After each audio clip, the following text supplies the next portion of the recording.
But you gotta have two attributes about yourself. You gotta be just as wise as the lowest one of them. Can't get much lower than a snake.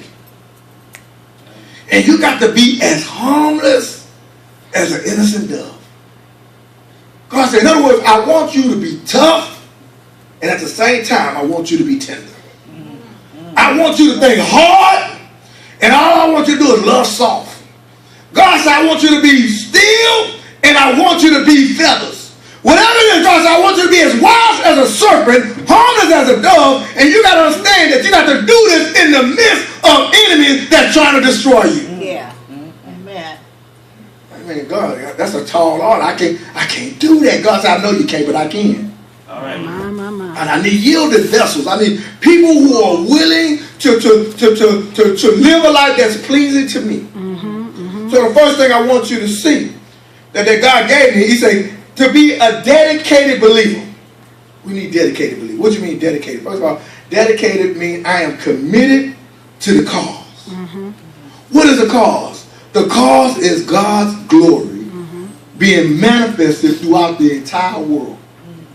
I got to be committed. Well, how do I function? And, well, whatever he's called you to do. We were talking in Sunday school this morning about walking worthy of your calling. Whatever your calling is, whatever your vocation, whatever your gift, whatever your talents, whatever your skill sets may be, God has called you to walk worthy. In other words, to perfect that area of life and living that he has blessed you to be a part of and bring him glory in that arena. Why? Because it's in that arena that he's going to allow you to evangelize the lost. Right. How many of you know whatever he's called you to do, whatever you're doing, somebody else is doing the same thing? So if you're in engineering, there's going to be some engineers who don't know Jesus. Right. And you're going to have to show them the love of Jesus.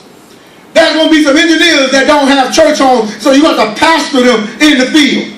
There's going to be some individuals that out there in the engineering field that don't know Christ and want to know him, and you have to be a teacher to them.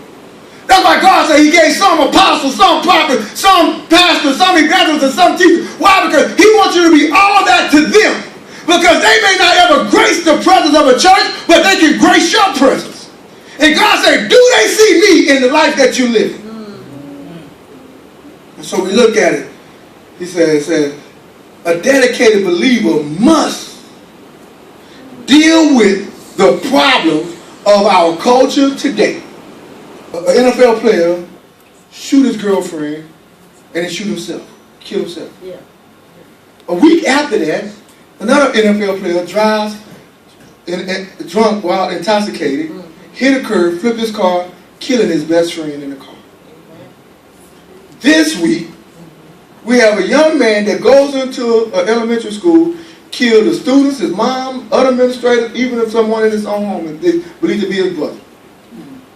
Then the very next day, you got somebody that goes into a hospital in Alabama and begin to shoot that up. Then you get somebody get shot because they wearing they're a fan of one team and not this other team. The world is waxing worse. The Bible is very accurate. They doing what they do. We need some dedicated Christians. Amen. Why? Because the harvest is still plenteous. There's still a world of people out there that need to hear a word from the Lord. But the laborers are few.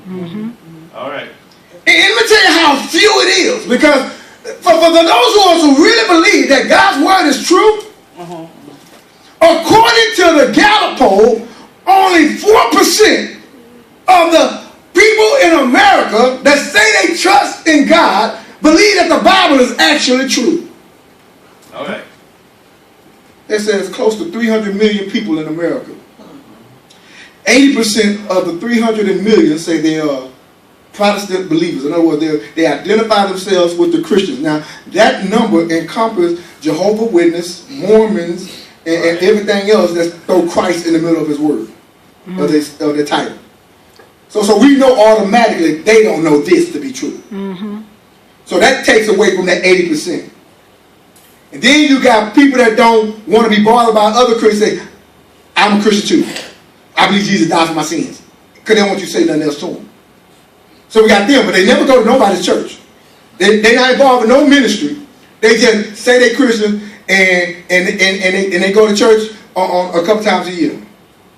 Church to them is like a birthday. They celebrate it annually. And so we got those type of Christians. So that's part of that 80%. And then we have those who come to church because tradition says that they go. They went as a child, they go as an adult, and they believe if I just show up, God will leave me alone for the week. My. That's part of that 80%. And then you have those who come to church and they believe it's their church. All right. Yeah. Everything belongs to them. And if they ain't running it, it ain't to be ran. My. That's part of that 80%. And then you have that small fraction that say, we believe the word of God. Yeah. We live it out. That's 4%. And that 4% right now is getting overwhelmed by questions and prayers and hurt and pain of everybody that's feeling frustrated by what happened in the whole world this past week. My Lord. Can you see how that's overwhelming? Y'all say we feel sorry for school teachers. Why? Because you got to deal with all these different entities of existence coming into your classroom. They come from different homes, different barriers, different situations, and they all come to you, and you got to deal with them all effectively. Yep. That's just on an academic level. Can you imagine on a spiritual level? My. You got to deal with all that. And then on top of that, somebody shoot up somebody, and you got to explain how God is still good. Yeah.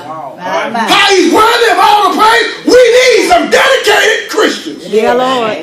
Who's going to deal with it? Say, Pastor,